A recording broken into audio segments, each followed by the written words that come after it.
x to the 3 halves. And then what do we do? Divided by 3 halves. Divide by 3 halves.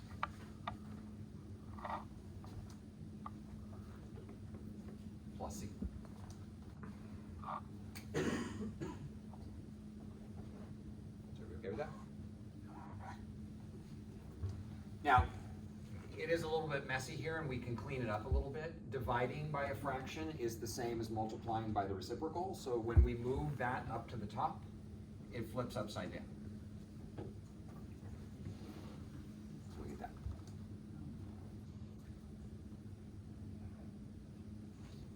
And that's just using this rule here, that if we have f of x divided by a over b, this is equal to b over a.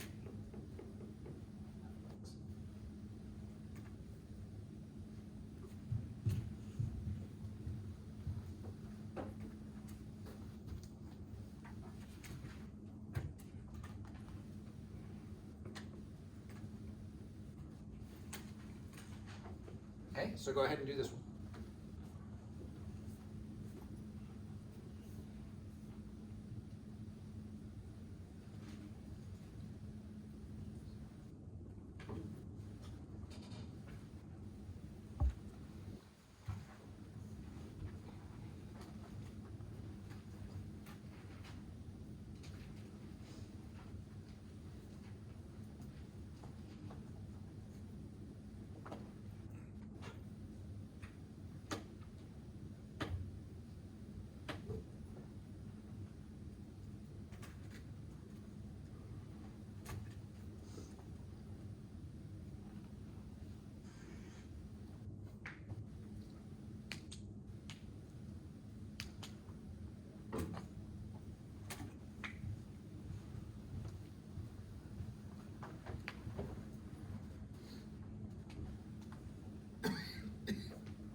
So what is 7/3 plus 1?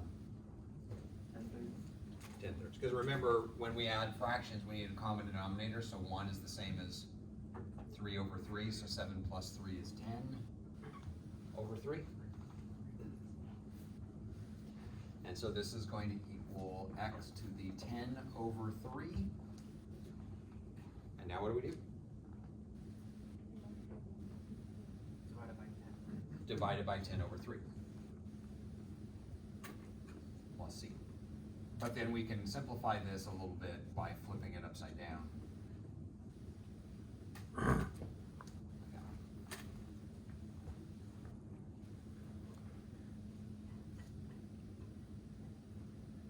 Okay. Any questions?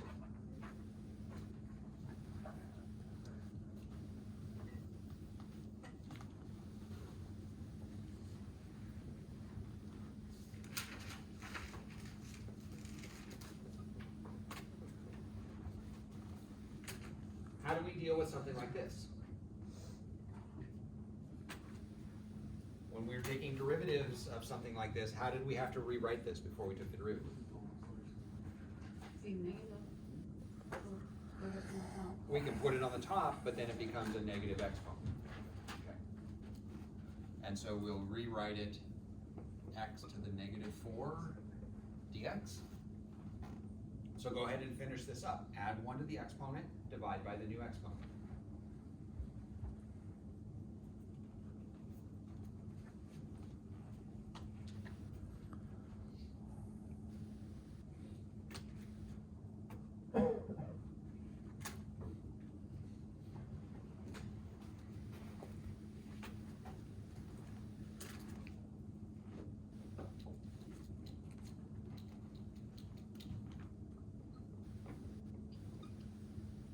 So what's -4 plus 1? -3. So this is going to be x to the -3 divided by -3. We'll see. We can leave it like that, that's fine, but usually we take this negative sign and put it out in front.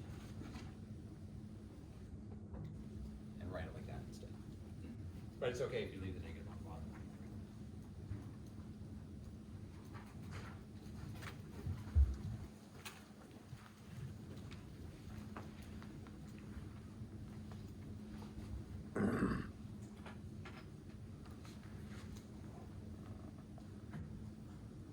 This is gonna be on the exam too?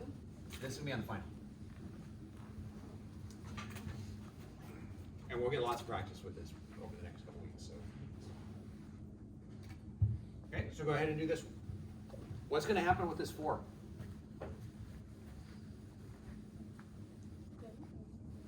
Stays. Nothing happens with it. It's connected to a variable, so it stays. And all you're gonna have to do is take this x to the 9th and rewrite it just like we did this x to the 4th here. So we're gonna do this. So go ahead and do that to it first, and then add 1 to the exponent, divide by the new exponent. 4 is just gonna be along for the ride the whole way.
Okay, so what is this gonna become?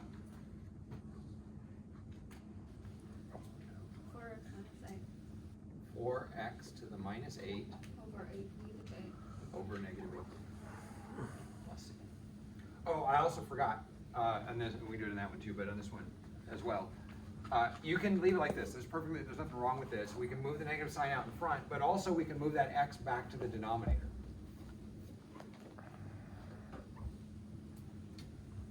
We can move that x back down to the denominator and make it positive. So sometimes you'll see it written like this.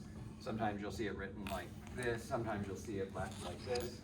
It doesn't really matter how you leave your answer.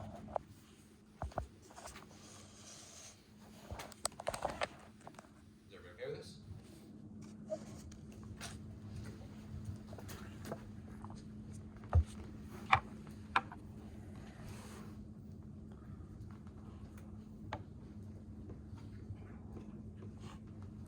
Okay, do the same thing with this one.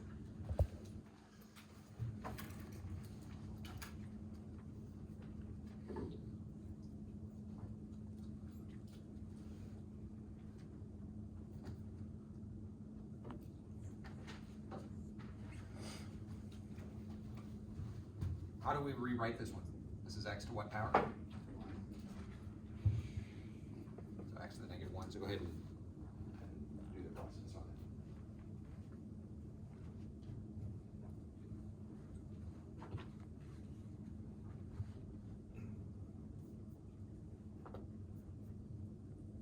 So anybody run into a problem here? 5 by 0. Yeah, so if we try to do this to it, we're gonna add 1 to it. X to the 0 divided by 0, does that work? No. So this process doesn't work here. And it doesn't mean that it doesn't have an antiderivative. We're just gonna have to find a different way to do it. So this rule over here only works. It works for any value of n as long as it's not negative 1. As long as it's not specifically 1 over x. But look over there and see if we have another way to deal with 1 over x.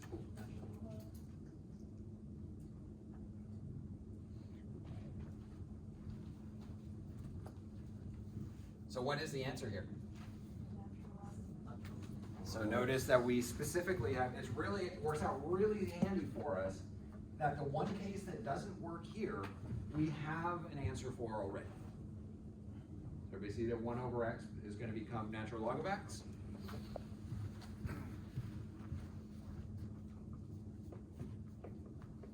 plus c. Okay? However, we have a little bit of a problem. And we didn't have this problem with derivatives, but we are going to have this problem with antiderivatives. So what's the domain of 1 over x? What values of x can we not plug in? 0. But anything positive, anything negative would work as long as we don't plug in 0. So our domain here, is negative infinity to 0, not including union 0 to infinity.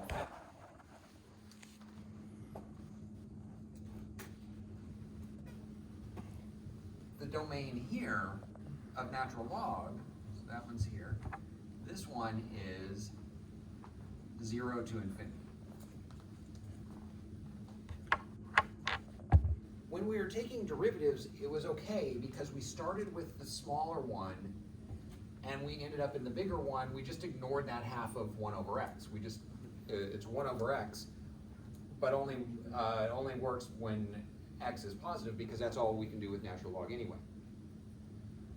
But if we start with this one that has a bigger domain, and we go to take the antiderivative, we end up with something with a smaller domain. This is going to work when x is positive, but what happens for these x's over here? There's nowhere for them to go. Okay? And so we have to deal with that situation. We have to find a way around that situation. And that's going to come back. Let's examine the natural log again. And instead of looking at natural log, we're going to look at, or instead of natural log of x, we're going to look at natural log of absolute value of x. Okay? And remember that absolute value of x equals x if x is greater than 0, greater than or equal to 0, and the opposite of x if x is less than 0.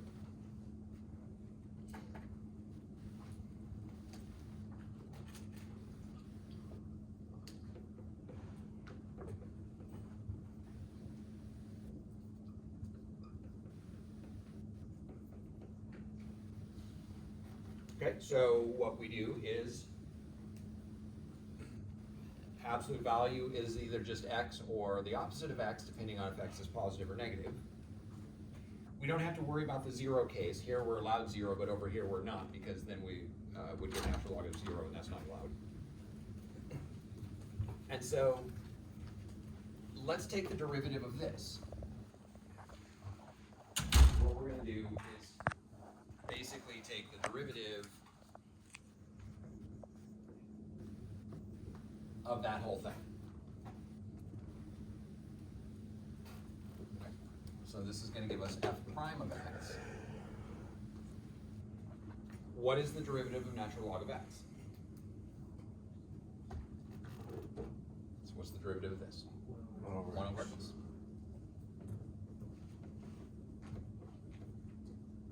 It's 1 over x if x is greater than 0. And what is the derivative of this? We're going to have to use the chain rule here. So it's going to be 1 over the junk times the derivative of the junk, which is negative 1.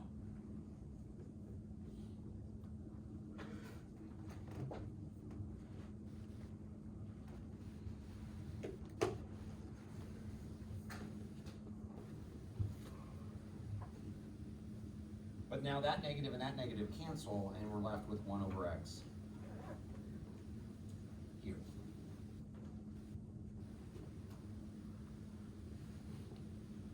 So the derivative of natural log of absolute value of x is going to be 1 over x, regardless of whether x is positive or x is negative.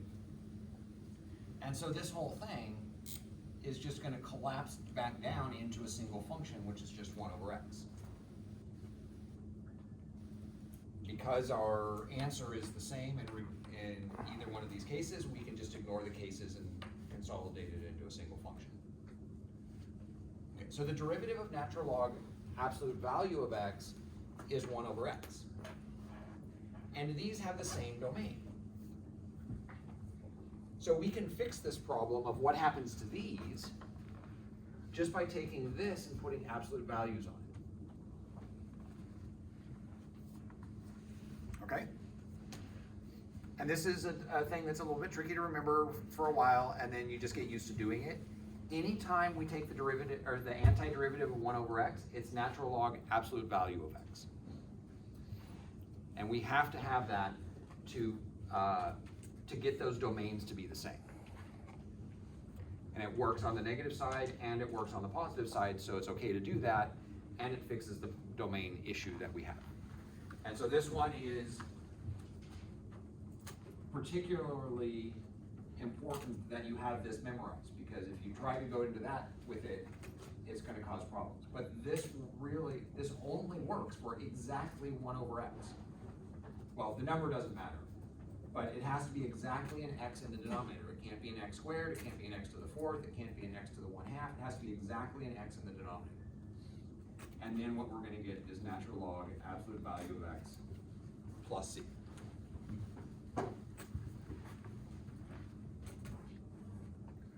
Okay.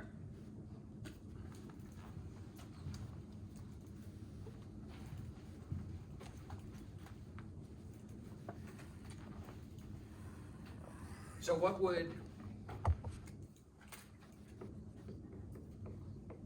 this one be? 3 over x.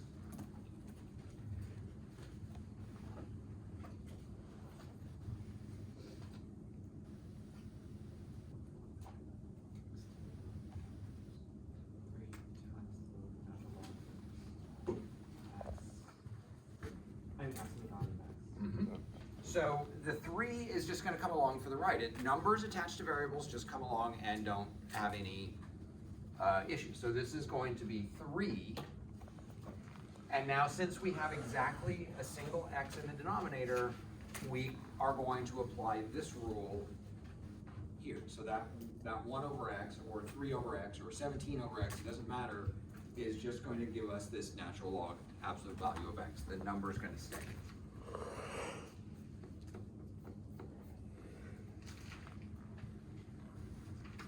Okay.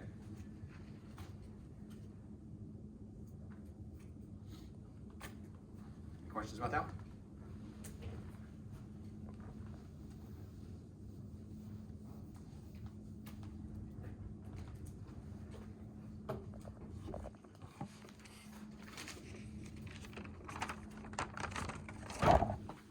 No, I need one more before I do.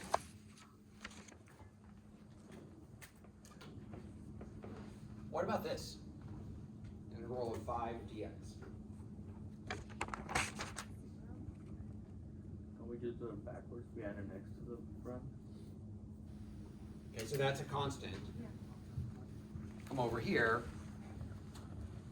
What we're doing is we're looking for a constant on this side of the list. And it's this one. So what's the answer going to be? It's going to be that same constant times x. So this is going to be 5x plus c. Okay, this is another thing about antiderivatives that are different, is constants, numbers by themselves don't go away anymore. They actually pick up an x. Nothing ever goes away when we're doing antiderivatives. They change, but they never go away. Okay. What if I gave you this? Say we had t to the 4th dt.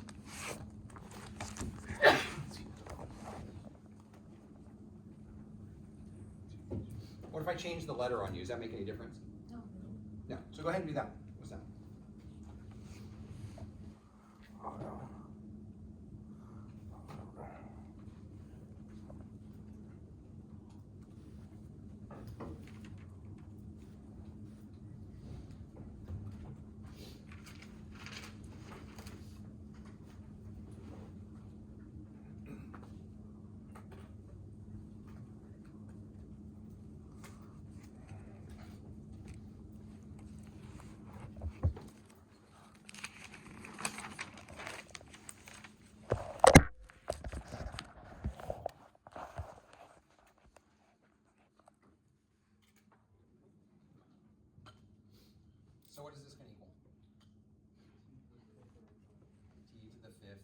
5 plus c. Is everybody okay with that? Is everybody okay with using a different letter other than x?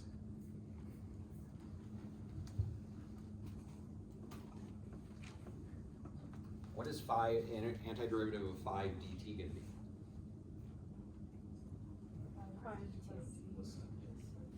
So this is going to be 5t plus c.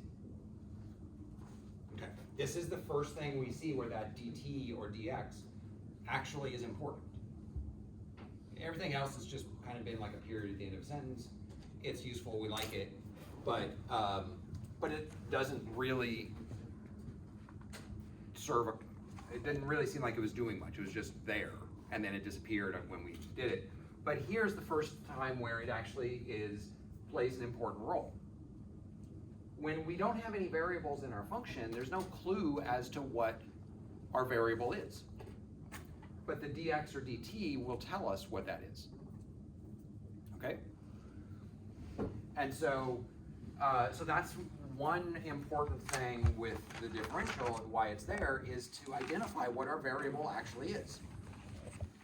When we get into Calc 3, we're going to be doing this same process, but we're going to have more than one variable, and we need to know, is our variable x now, or is our variable y now? So we'll have multiple variables in the same equation when we're doing this, and it makes a difference whether it's dx or dy or dt or whatever, how you deal with what's going on inside there. So it is an identifier for what the variable is. It's not its main purpose. It has a much more important purpose later that we're going to see, but that's the first one that is one of its purposes. One of the reasons why this notation is used is because it helps us identify the variable. Does that make sense? Just like when we do derivatives in Leibniz notation, when we do this d by dx, that is identifying what our variable is here. When we do f prime, we don't have that. We don't know, is this a derivative for x the variable, or is this a derivative when t is the variable?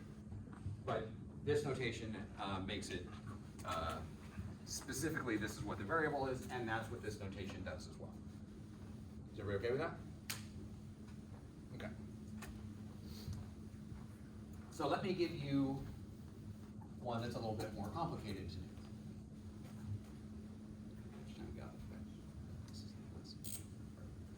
How about 5x squared plus 3x plus 2 plus 5 over x plus 7 over x squared? Yes. Okay, so go ahead and work on, now we're just working on each term individually, so just apply the rule to the 5x squared, apply the rule to 3x, apply to the rule to 2. We have a rule for this, we have a rule for that as well.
so what happens to the 5x squared?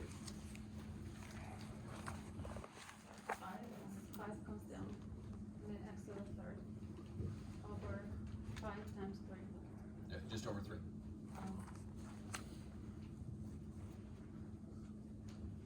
So it's only the exponent that goes to the bottom. If there's something there, it'll combine with it, but the 5's not there. You get this. Okay. What about the next term? 3x squared over 2. Next one? 2x. So constants pick up an x, or whatever the variable is, whatever this variable is, it picks up. What about the next one? 5. The 5 comes down, the 1 over x becomes natural log absolute value of x. And what about this one? So this is 7x to the negative 2. And so we're going to add 1 to the exponent, divide by the new exponent. So this is going to be 7's going to come down, x to the negative 1 divided by the new exponent plus c.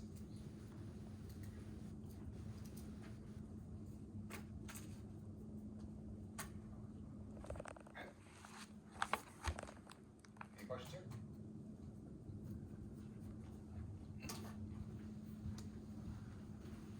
Okay, so let's take this a step further.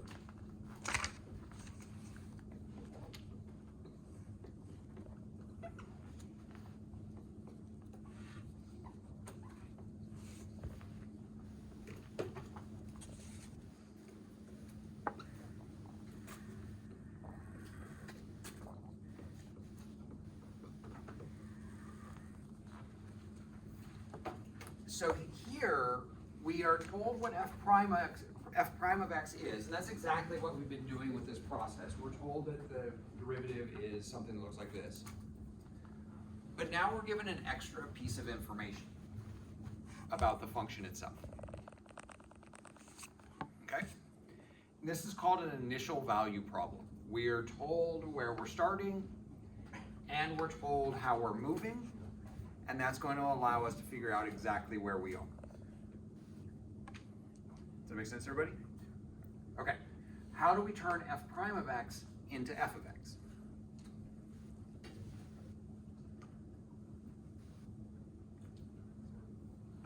What we've been doing the whole day. So we're going to take the antiderivative. If we want to turn f prime of x into f of x, we're going to take the antiderivative.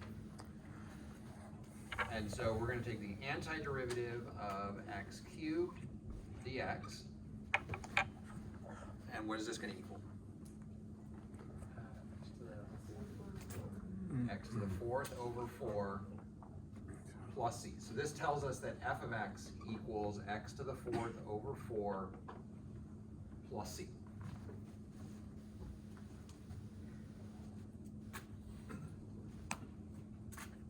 Is everybody okay with that part of it? It's really just what we've been doing the whole time. I've been using this notation, but this is the same thing. Okay, but we haven't used this information yet. We know something about the function, and that's going to help us figure out what this c has to be. Okay? And so what we're going to do is we're going to plug that into this function and then solve for c.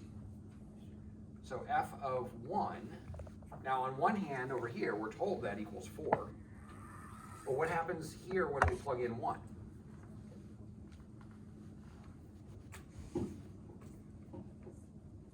We get 1 over 4 plus c. And so now we have an equation.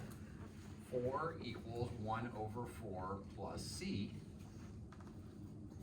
How do we find c?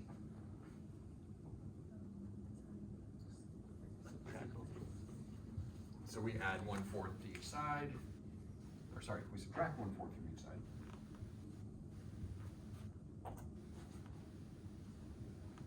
Okay. And we need 4 minus 1/4, which is 16 over 4 minus 1 over 4, gives us 15 over 4.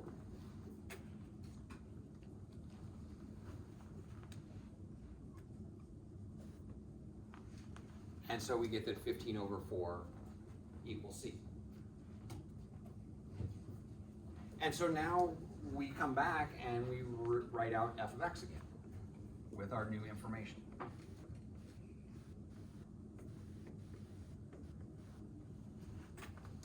And we've found exactly what f of x is. We don't have this plus c hanging around anymore because we know what c is now. Does that make sense, everybody, what happened there? Okay, so this is called an initial value problem, and normally when we do antiderivatives, we're left with this plus c and there's nothing we can do about it. But some problems you're going to be given extra information that will allow us to figure out what that plus c is.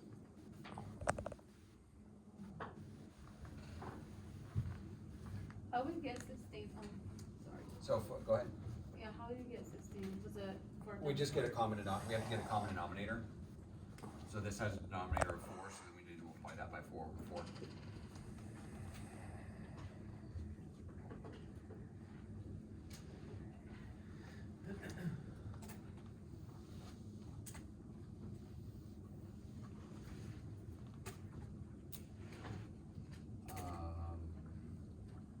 About 3x squared x f prime,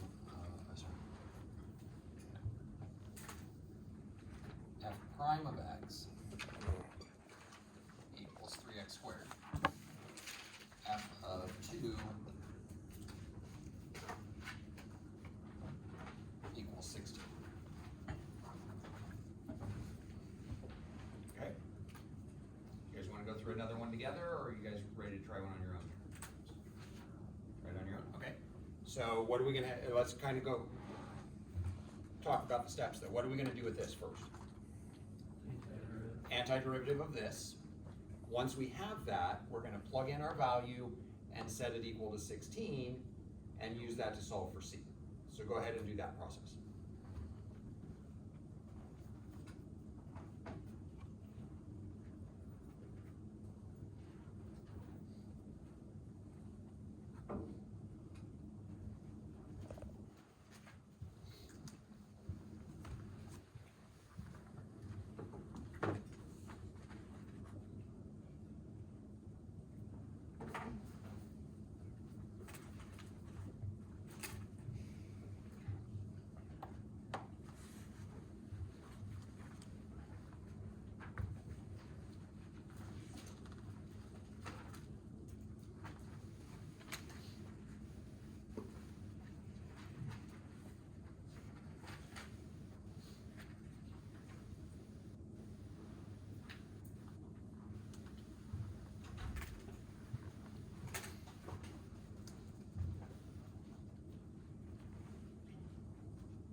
Over there, how did it become 1 over 4? So we plug 1 in for x. So this really should be 1 to the 4th, but 1 to the 4th is just 1. So on this one, we're going to plug 2 in for x.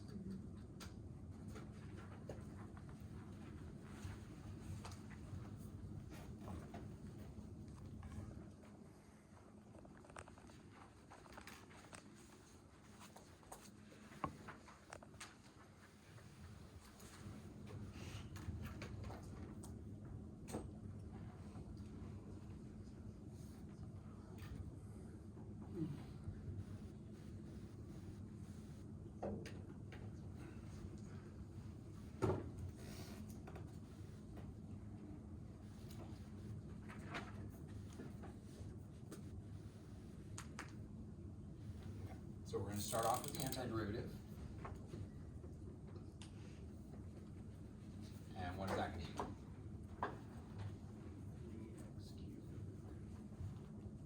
3x cubed over 3 plus c. Now, in this case, the 3's cancel, so we just get x cubed. But if you don't cancel, it doesn't matter. It's gonna give you the same value for c anyway, so.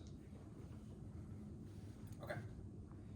And so we know that f of x equals x cubed plus c. And so what are we gonna do with this now? We're gonna plug in 2.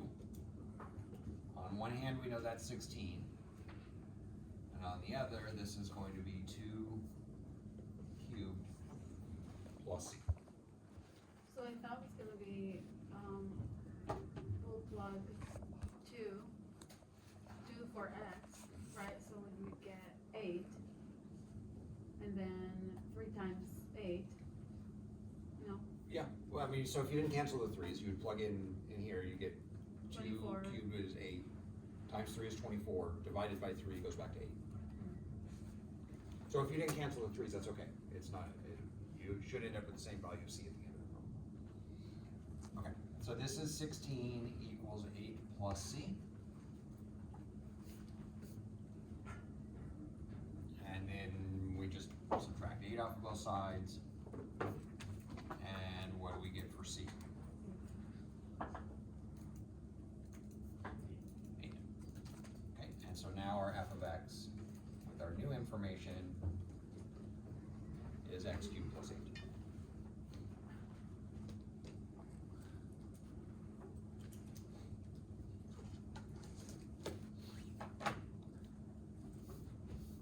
Okay. Questions here?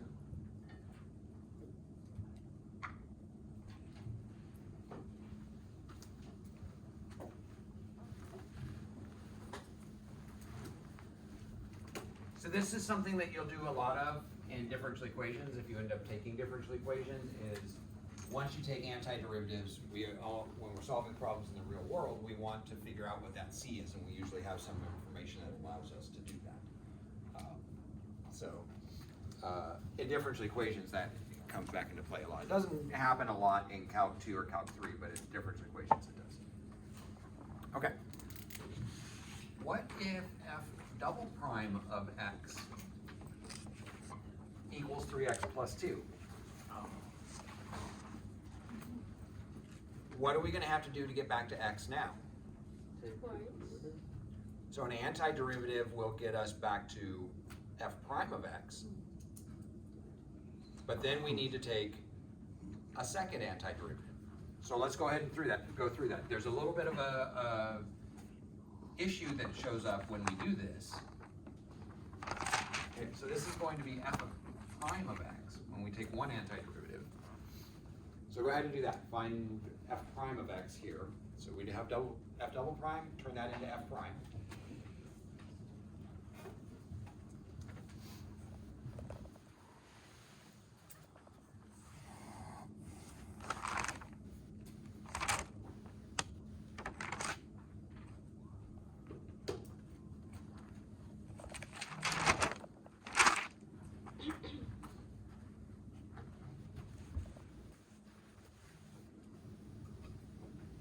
So what are we going to get here?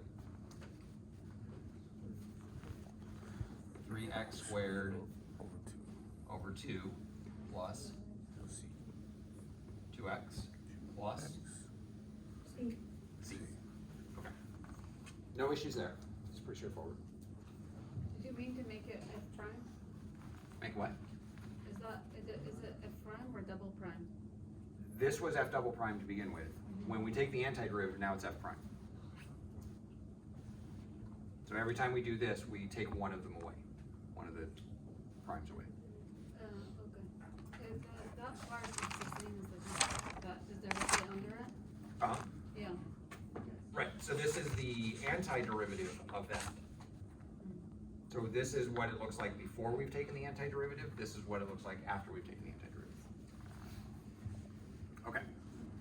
So now f of x is going to be the antiderivative of that.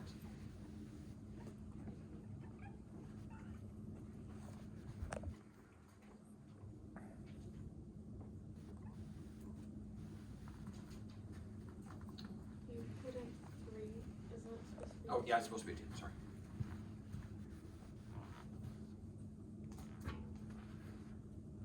Okay. What's gonna happen here to 3x squared over 2? Do the same thing. So this is going to equal 3x cubed over, that 3 is gonna come down to the bottom and combine with that 2, and that's gonna become a 6. Plus, this one, 2x squared 2x squared over 2. over 2. What about that? We just keep it right. So what happens to constants when we take antiderivatives?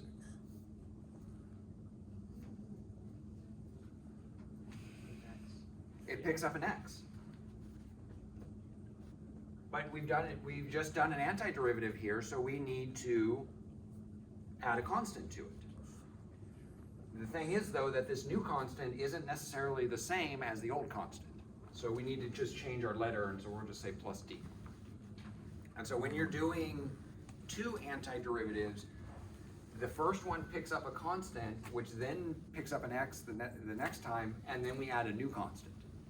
But these don't combine like the C1 and C2 did before, because these aren't like terms anymore. Does everybody see how to do that? So what's going on there? Okay. Now, let's try to solve, let's give some more information and solve for D. Say f of 0 equals 5 and f of 1 equals 9.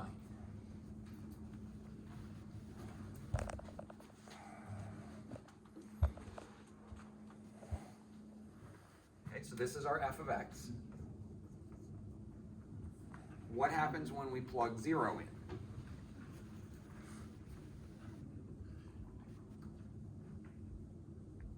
On one hand, that's going to equal 5. What do we get when we plug 0 into this? What happens to that term? 0. That term? 0. That term? 0. 0. All those terms that have x's in them are going to be zeros, and we're just going to be left with that d. Okay, so now we know what d is. We can write this. Now here, this is going to simplify to a 2, and those cancel. So this is going to be x cubed over 2 plus x squared plus cx plus 5.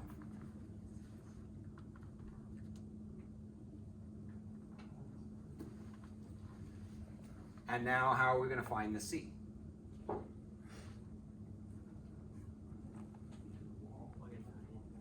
Now we're going to use our other point. The 0 got us what d was. The other point is going to help us get the c. So f of 1, on one hand we know that's 9. On the other, it's going to equal 1 cubed over 2 plus 1 squared plus c times 1 plus 5.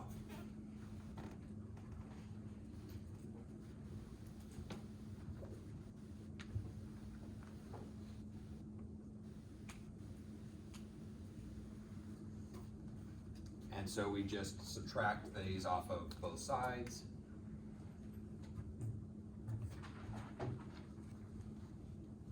And we end up with this. This comes out to, let's see if that's 3, so 6 times 5 times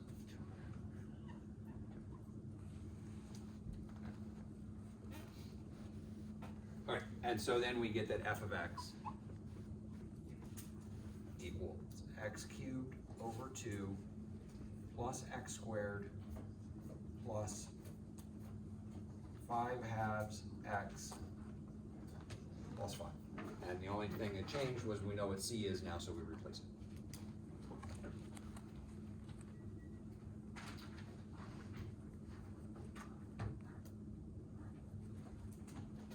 Okay. Any questions here? Yeah. So for second derivative, like antiderivative, finding c, so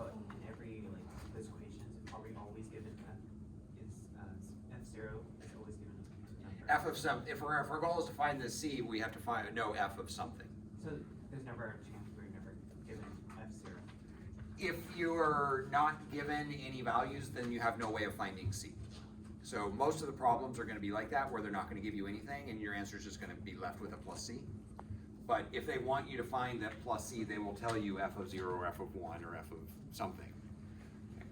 If we start with the second derivative, because we get two variables here, we need two pieces of information. Now in this case, I gave you two pieces of information about f, but sometimes you get one piece of information about f and one piece of information about f prime. And in those cases, what you would do, if you're given information about f prime, you would go back and use this equation to figure out what c is, and you could do that before you even did the next antiderivative. Or you could do both of them and then figure out what c is from f prime and figure out what d is from f. Either way would be fine. It doesn't matter what order you do that. But depending on what information you are given, it depends on which functions you use here and what values you plug in. Okay? Any questions about this? Okay, so that's it for 4.9 really. We're gonna get more practice with this as time goes on. And most of the integration though, or antiderivatives, happen in Calc 2, more so than Calc 1. So we only have 2 weeks left after today, so we don't have a lot of time left on this, but we have enough to get the basics down. Okay, so next Wednesday I'm going to be passing out the practice, the exam number 3.